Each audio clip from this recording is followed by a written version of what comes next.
Hello everybody, welcome back to the stream. So today we will learn iterators in C++, which is our next data structure. So in our previous live we learned about maps. So today we'll go with iterators and let's go ahead. Iterators are used to access and iterate through elements of data structures. All right. By pointing to them, vectors, sets, all right. It is called an iterator because iterating is the technical term for looping. To iterate through a vector, look at the column. Okay. So this is how you can iterate through a vector. Create a vector iterator called it. Okay. Vector iterator. All right. So and then you can loop through the vector with this iterator. So let's try this. So this is a for loop. All right. So there is it cars dot begin. This is a syntax. So from the start, cars dot begin and then it until cars dot end and then increment it. So this is how you can access, right? Star IP, and let's try it in our code. So let me just see. First, let me just open here. So let me just all right. So let's just start writing the program. Um, all right. So I'll just create a new file called iterator iterator.cpp and let us see how to. All right. So this is how you need to create a vector iterator. So, all right, so vector and then data type, and then you say this. This actually is this symbol is actually, I think, let me just search it. This is actually, let's see. I'm not remembering what the symbol is actually, but it's just, yeah, it's a scope resolution operation operator. It is used to specify, qualify, navigate between different identifiers. All right. So accessing namespaces, accesses cout inside. Okay.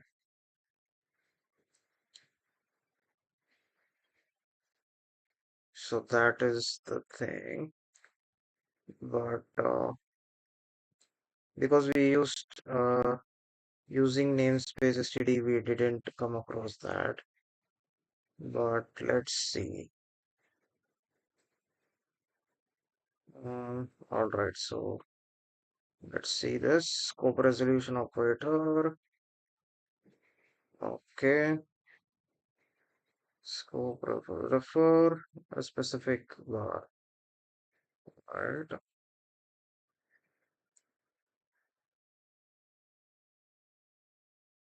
Okay.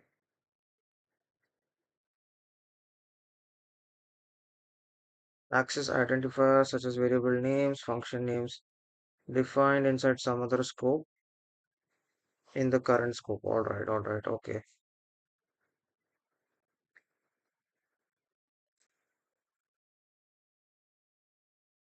Scope resolution. Okay,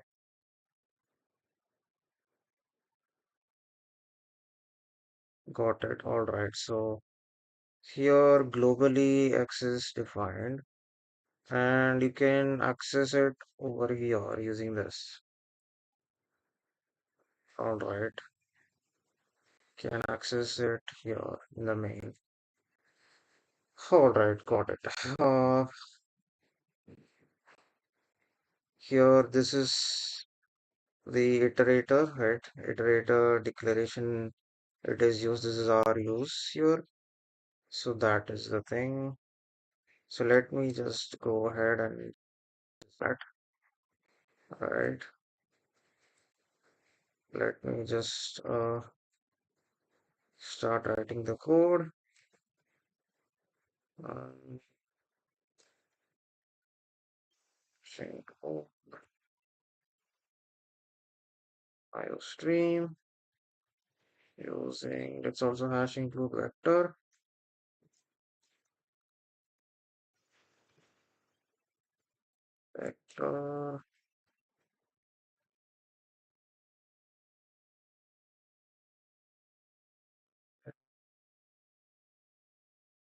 using namespace std, and then in domain, let me just declare a vector first. All right, vector data type string, and then let's say cars, and I'm going to say BMW, Audi, Audi, Ferrari, Ferrari, and then let's add one more. Let's add maybe Porsche, Porsche. Okay, all right. So there is four. So now what we can do is we have to create a iterator, right? We have to create an iterator. So for that, the syntax is after this,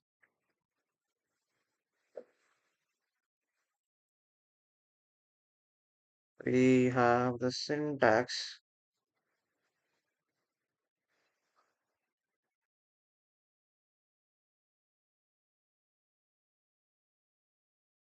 All right. For the iterator, we have a syntax which is actually just vector and then string, which is the data type. And then now we have to just do this, right? Which was the scope allocator, scope resolution operator, and then we have to say iterator, and give a name for the iterator, right? I'm just going to say it. And now we have to loop. So create a for loop and it equal, how is it done here?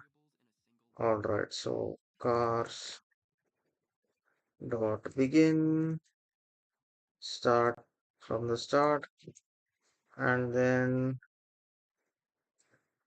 after that you have cars dot end, right? Cars dot end. Let me just close this. All right, now we have it. Cars dot end, class dot end and increment it. Here it is not equal to it goes as it. All right. It incremented. All right. And then you have to see out, see out, and then star IT. And after that, let's just see this. I think that's good enough. Let me just try to run this. All right. I think we are there. Okay, let me just give the name of the file. So iterators, iterator, and then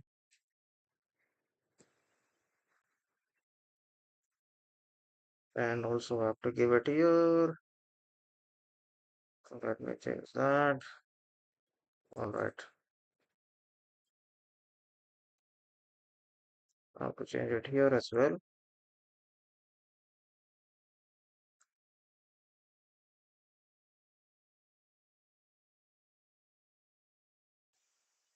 File.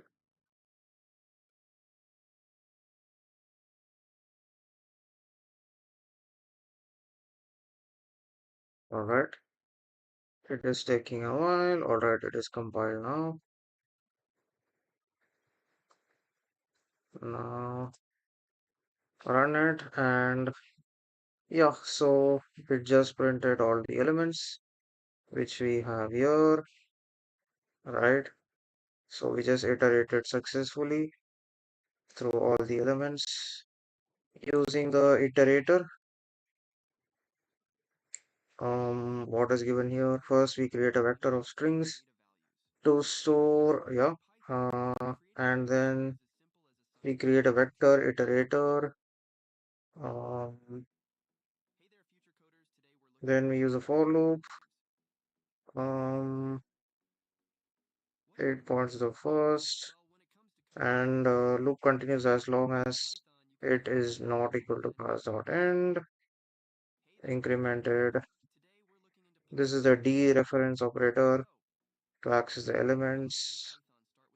Type of iterator must match the type of the data structure it should iterate through. So if you're giving string here, it should be string here as well. If you have any questions that come up while we are learning, please do let me know in the live chat as well.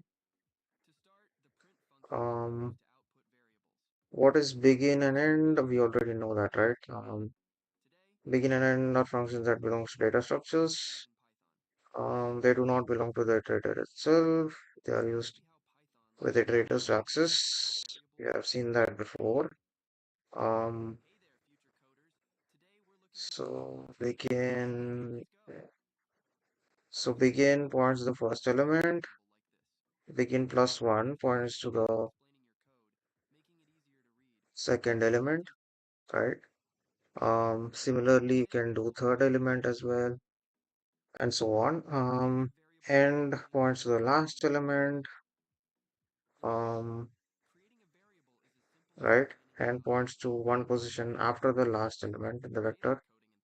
So it's not actually the last element. Um, so last element is actually dot end minus one. So to point to the last element, you can use cast dot end minus one. All right. Iterators are like pointers that they point to elements in the data structure rather than returning values from them. They refer to a specific position, providing a way to access and modify the value when needed without making a copy of it, for example. So they work like a pointer, right? So points to the first element here, this way here, if you take this, and then if you're going to do this, which is this is dereferencing. So it's just going to modify the element itself. Um, right. So that's what it does. Um, the auto keyword, can use the auto keyword instead of explicitly declaring and specifying the type of vector. Auto keyword also allows the compiler to automatically determine the correct data type, which simplifies the code and makes it more readable. So we can just use auto instead of actually having to write string and all after this. So auto it cars.begin, that is also possible to do. So here I can just say, so instead of writing so much, right? I can just say auto it, right? Here, if I could just say instead of this, right? Um, I can just say auto it, right? So, and then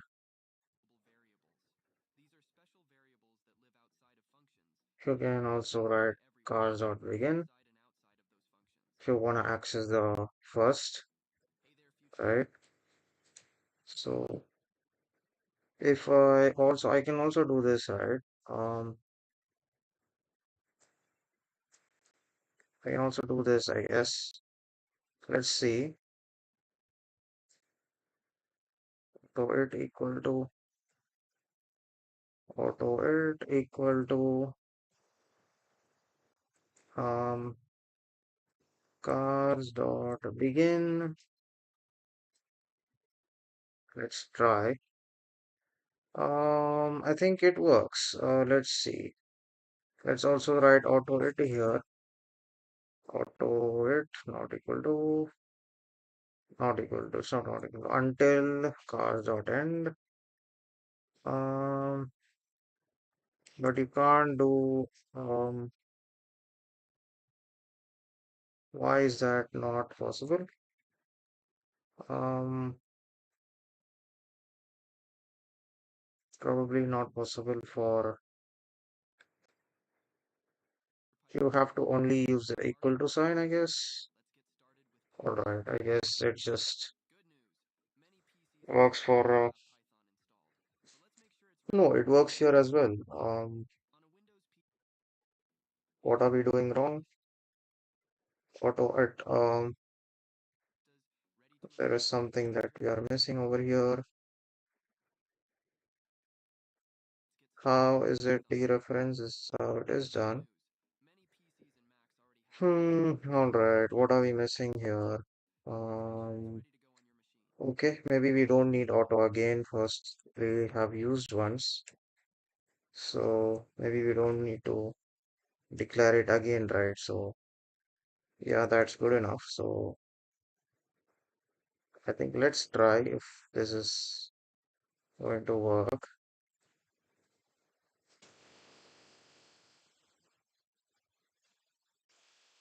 Uh, okay, let me just do that again. Yeah, that works too. So you don't have to do this extra line of code. You can just directly use the auto keyword and you can just do this. So that's easier and more readable as well. For each loop versus iterators, you can use a for each loop to just loop through elements of a data structure. So you can do that as well for each loop. When you are just reading the elements, don't need to modify them. The for each loop is much simpler and cleaner than iterators. However, when you need to add, modify, remove elements during iteration, iterate in reverse, skip elements, you should use iterators. So, um, if you look at this example over here, you're creating a vector and then you have an iterator over here, right? Um, Dereferenced, right? Because um, You're not dereferencing. Okay. All right. You're kind of dereferencing and checking if uh, BMW is there, right? And if it is there, then erase the BMW element, right?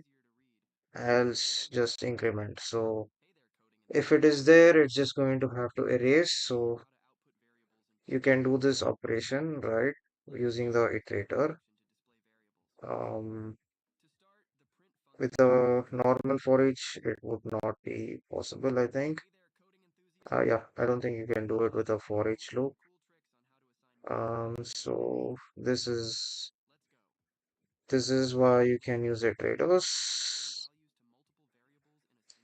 Um, so here, print the vector elements. If you print here now again, you're gonna see BMW erased from this. Iterate in reverse. To iterate in reverse order, you can use R begin and R end. All right, instead of begin and end. So it's going to iterate. Let's try that.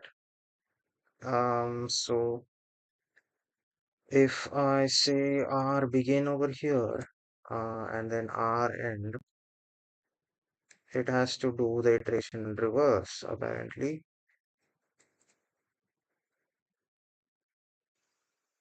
Yeah, now it comes in reverse. Right, so that makes sense. That works as well. Um, Not bad. Also, by the way, if you're new here, um, please consider subscribing to the channel if you're liking the content. And also like the video as well. That way it helps it to reach to more people um, who might also be interested in it. So yeah, iterate through data structures. Iterators are great for code reusability since you can use the same syntax for iterating through vectors. All right. This is the same thing done here. DQ. So also you can use it when you do a DQ, right? All right. Okay. Set example. So you can basically do it with anything. So there is a map example given here. So this is the syntax for that. For others, it's kind of the same. You're just dereferencing. But here, when it comes to a map, the declaration is the same. But if you look at here, right, you are using this uh, arrow symbol, right, to imply the first and the second, right? So that's how you can kind of access these elements. So that is the difference when you're using it for a map. Um, so that's what for a map, right? And then you have iterator support. The example above shows how to iterate through. Yeah, that was seen. Next is algorithms. So I think we start algorithms over here. Um, yeah, this is under iterators, so let's cover this. Another important feature of iterators is that they are used with different algorithm functions such as sort and find, found in the algorithm library to sort and search for elements in a data structure. Um, Sort function takes iterators typically returned by begin and end as parameters to sort elements in a data structure from the beginning to end. Um, Here, elements are sorted alphabetically since they are strings. So, all right. So if you use a dot sort, um, sure where it is used. Yeah, so you're using sort. Um, cars dot begin, cars dot end, and then this is going to sort it alphabetically, right? Um, and then you can just use this to print for each loop. But you can also use an iterator for printing this. Um, the elements are sorted numerically since they are integers. Here, if you are using integers, it's going to be sorting numerically. To reverse the order, you can use R begin, R end instead of begin and end. So you can just reverse the order that way. We just saw that, right? So same works with sorting as well. Just you have to use the sort function. That's it. So that was for today. I think that's pretty much it. Um, so that was about iterators. So I'm sure there must be other functions as well. Little bit like what are iterators? Uh, what are iterators? C++ 4. Let's see. Acts as a bridge between containers and algorithms, allowing you to traverse and manipulate elements across different data structures. They behave exactly like generalized pointers. Core purpose of iterators: unified traversal. They provide a standardized way to loop through any standard STL, right? Container without exposing how that data is internally stored. Algorithm reusability. Instead of rewriting a search or sort function for every data structure, standard algorithms like std find or std sort simply takes iterators as arguments. This means one algorithm can work universally. Safe element manipulation. Iterators provide point of access markers required by containers to safely inject or remove data at specific location using methods like dot insert or dot erase. Okay, you can do the dereferencing, incrementing, comparison, quite a lot of applications. So what exactly is an iterator over here? Um, so some people can conceptualize an iterator as a box that holds values. They do remove the correct value. Okay, the actual box does not change. That's why, because we're getting the address of the iteration. I'm not sure if this. Okay. Iterator is usually just a wrapper around a pointer. Conceptually, an iterator is an object which represents a location within a particular container or something similar, much like our pointer is an object which represents a location in a memory. It is important to note that iterators does not always have to come from containers. You could write an iterator to traverse lines of file or generate Fibonacci numbers, for instance. All right. Okay.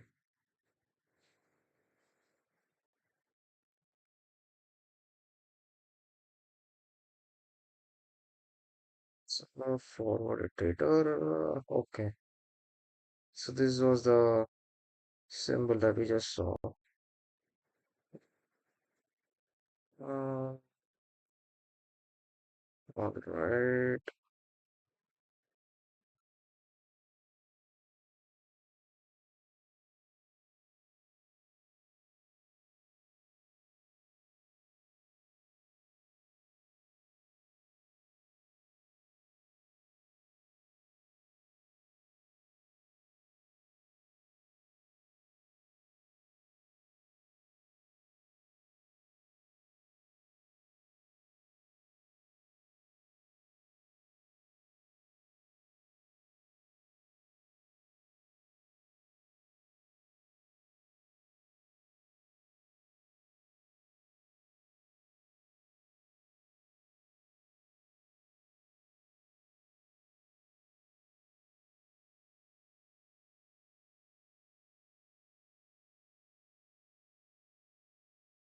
All right, so it's much like a pointer.